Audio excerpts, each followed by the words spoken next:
Hello à tous et bienvenue à l'épisode 9 de votre série 13 KPIs Why, issu de la série, ou alors inspiré de la série à succès de Netflix, 13 Reasons Why.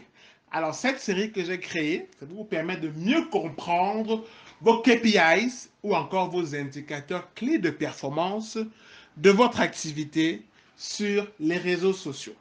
Quand je parle d'activité et de la vôtre, je parle bien évidemment de celle des comptes que vous gérez de façon professionnelle sur ces plateformes. Alors, avant de commencer l'épisode 9, qui va parler des messages, on va d'abord parler de ce qu'il y a dans la description de la vidéo. Il y a deux liens, rien que pour toi.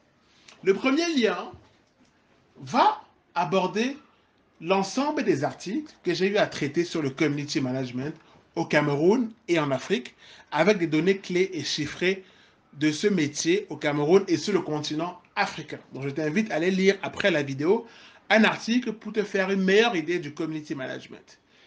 Le second lien te permet de débuter instantanément ta formation sur le community management en ligne en Afrique. Alors, pourquoi est-ce que j'ai créé cette formation sur le CM en Afrique?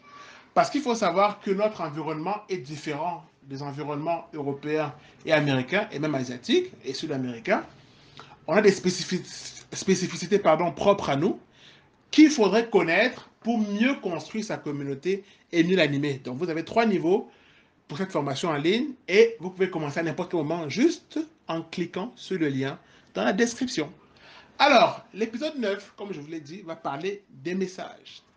Alors, les messages ici, comme l'appellent régulièrement les jeunes ou les professionnels, les DM, Direct Message, sont ceux que vous allez recevoir sur votre page Facebook, sur votre compte Twitter, sur votre compte Instagram, et même des fois sur d'autres plateformes.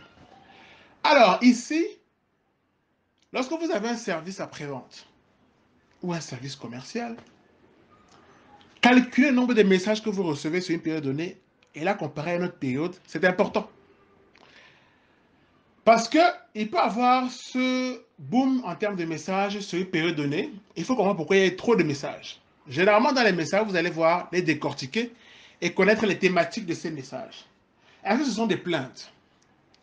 Est-ce que les gens se plaignent de votre message, de votre service, de votre courtoisie? Ça, il faut comprendre. Parce que généralement, pour des secteurs comme la banque, d'accord, avoir un compte Twitter, une page Facebook, c'est aussi une façon de désengorger l'affluence dans les agences et permettre aux gens d'avoir des réponses directement sur une page Facebook ou sur un compte Twitter, sans pour autant avoir à se déplacer. Et donc, si vous avez un maximum de messages, c'est aussi un bon indicateur. Ça dépend de ce que vous recevez comme type de message.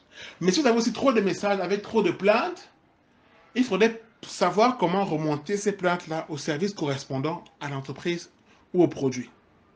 C'est important de comparer toujours le nombre de messages que vous recevez, mais surtout les thématiques de messages que vous recevez. Par exemple, il y a des gens qui vont vouloir acheter votre produit, qui vont vous écrire. Il y a des gens, des fois, qui ont votre produit et qui vont se plaindre ou qui vont faire des réclamations. Donc ça, il faudra mesurer. Et c'est important de connaître cet indicateur car il vous permettra d'optimiser la qualité de votre produit, la qualité même des échanges que vous avez avec vos clients, vos prospects et vos clients fidèles, mais surtout d'avoir à anticiper sur les publications pour résoudre des problèmes précis. Donc, je vous invite maintenant à aller regarder vos messages, le nombre de messages, les comparer à une période donnée et de voir les thématiques qui ressortent le plus pour savoir régulièrement sur quoi portent les messages que vos abonnés vous envoient. Merci et n'oubliez pas de vous abonner pour recevoir en exclusivité l'épisode 10 de cette série sur les indicateurs clés de performance sur les réseaux sociaux.